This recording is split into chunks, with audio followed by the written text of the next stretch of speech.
शनि का पूर्वजों से संबंध। एक, शनि का लग्न या प्रथम स्थान पर होना दर्शाता है कि यह व्यक्ति पूर्व जन्मों में अच्छा वैद्य या पुरानी वस्तुओं, जड़ी बूटी, गूढ़ विद्याओं का जानकार रहा होगा। ऐसे व्यक्ति को अच्छी अदृश्य आत्माएं सहायता करती है। इनका बचपन बीमारी या आर्थिक परेशानी पूर्ण रहता है। ये ऐसे मकान में निवास करते हैं जहां पर प्रेत आत्माओं का निवास रहता है। उनकी पूजा अर्चना करने से लाभ मिलता है। 2, शनि दूसरे स्थान पर हो तो माना जाता है कि ऐसा व्यक्ति पूर्व जन्म में किसी व्यक्ति को अकारण सताने या कष्ट देने से उनकी बद्दुआ के कारण आर्थिक, शारीरिक, पारिवारिक परेशानियां भोगता है। राहु का संबंध होने पर निद्रा रोग, डरावने स्वप्न आते हैं या किसी प्रेत आत्मा की छाया उदृश्य रूप से प्रत्येक कार्य में रुकावट डालती है। ऐसे व्यक्ति मानसिक रूप से परेशान रहते हैं। 3, शनि या राहु तीसरे या छठे स्थान पर हो तो अदृश्य आत्माएं भविष्य में घटने वाली घटनाओं का पूर्वाभास करवाने में मदद करती है। ऐसे व्यक्ति जमीन संबंधी कार्य, घर, जमीन के नीचे क्या है, ऐसे कार्य में ज्ञान प्राप्त करते हैं। ये लोग कभी कभी अकारण भय से पीड़ित पाए जाते हैं। 4, चौथे स्थान पर शनि या राहु पूर्वजों का सर्पयोनि में होना दर्शाता है। सर्प की आकृति या सर्प से डर लगता है। इन्हें जानवर या सर्प की सेवा करने से लाभ होता है। पेट संबंधी बीमारी के इलाज से सफलता मिलती है।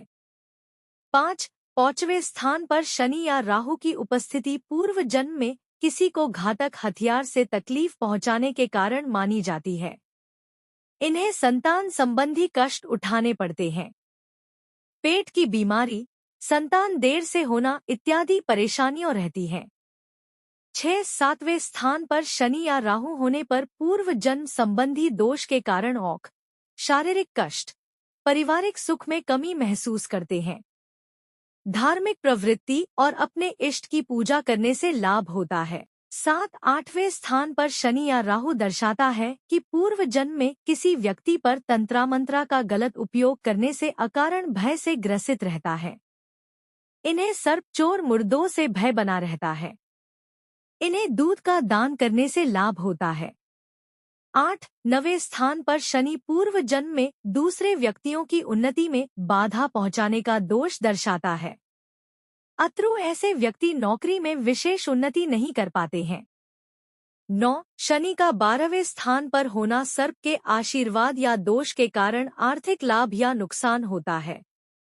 ऐसे व्यक्ति ने सर्पाकार चांदी की अंगूठी धारण करनी चाहिए। ऐसे योग सर्प की पूजा करने से लाभान्वित होते हैं। भगवान शंकर पर दूध पानी चढ़ाने से भी लाभ मिलता है।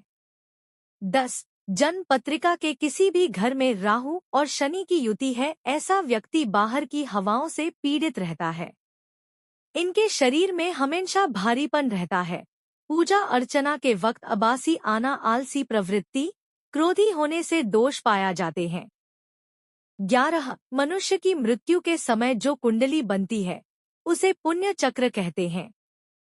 इससे मनुष्य के अगले जन्म की जानकारी होती है। मृत्यु के बाद उसका अगला जन्म कब और कहाँ होगा, इसका अनुमान लगाया जा सकता है। जातक पारिजात में मृत्युप्रांत गति के बारे में बताया गया है।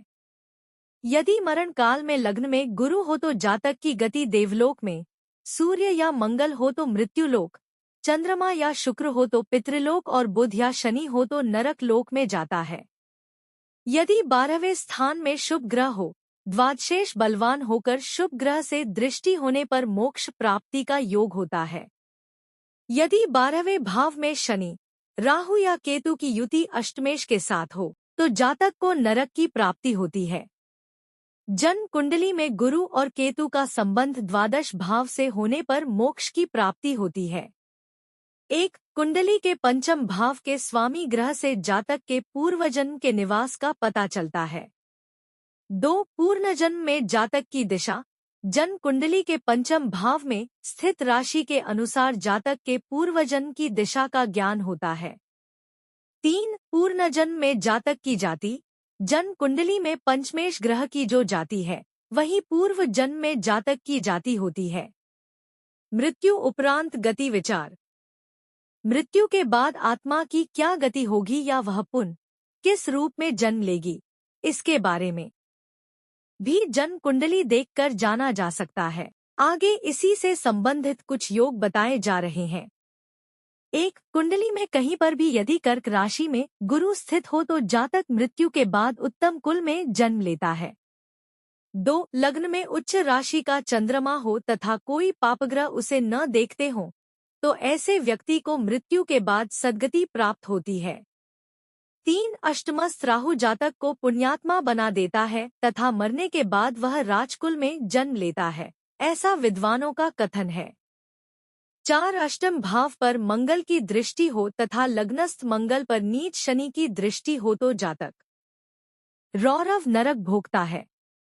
5. अष्टमस्थ शुक्र पर गुरु की दृष्टि हो तो जातक मृत्यु के बाद वैश्य कुल में जन्म लेता है। 6. अष्टम भाव पर मंगल और शनि, इन दोनों ग्रहों की पूर्ण दृष्टि हो तो जातक की अकाल मृत्यु होती है। 7. अष्टम भाव पर शुभ अथवा अशुभ किसी भी प्रकार के ग्रह की दृष्टि न हो और न अष्टम भाव में कोई ग्रह स्थित हो तो जातक ब्रह्मलोक प्राप्त करता है।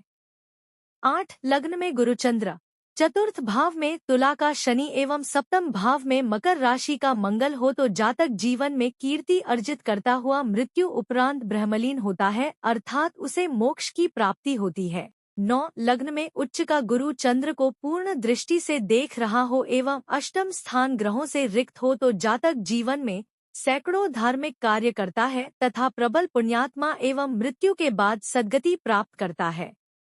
10. अष्टम भाव को शनि देख रहा हो तथा अष्टम भाव में मकर या कुंभ राशि हो तो जातक योगिराज पद प्राप्त करता है तथा मृत्यु के बाद विष्णु लोक प्राप्त करता है। 11. यदि जन्म कुंडली में 4 ग्रह उच्च के हों तो जातक निश्चय ही श्रेष्ठ मृत्यु का वरण करता है। 12. 11वें भाव में सूर्य बुध हो, नवम भाव में शनि तथा अष्टम भाव में राहु हो तो जातक मृत्यु के पश्चात मोक्ष प्राप्त करता है। विशेष योग। 1. 12वां भाव शनि राहु या केतु से युक्त हो फिर अष्टमेश कुंडली के 8वें भाव का स्वामी से युक्त हो अथवा षष्ठेश 6ठे भाव का स्वामी से दृष्ट हो तो मरने के बाद अनेक नरक भोगने पड़ेंगे, ऐसा समझना चाहिए। 2. गुरु लग्न में हो, शुक्र सप्तम भाव में हो, कन्या राशि का चंद्रमा हो एवं धनु लग्न में मेष का नवांश हो तो जातक मृत्यु के बाद परमपद प्राप्त करता है। 3. अष्टम भाव को गुरु, शुक्र और चंद्र ये तीनों ग्रह देखते हो तो जातक मृत्यु के बाद श्री कृष्ण के चरणों में स्थान प्राप्त करता है, ऐसा पूर्व ज्योतिष मनीषियों का मत है। Book your appointment now. अगर आप अपनी समस्या का समाधान आचार्य रेखा कल्पदेव जी द्वारा टेलीफोनिक वीडियो कॉल अपॉइंटमेंट द्वारा करवाना चाहते हैं तो नीचे दिए गए नंबर पर संपर्क कर सकते हैं। भविष्यफल ज्योतिष केंद्र का पूरा परिवार आपकी सेवा में हमेशा तत्पर रहेगा। संपर्क करें 8178677715।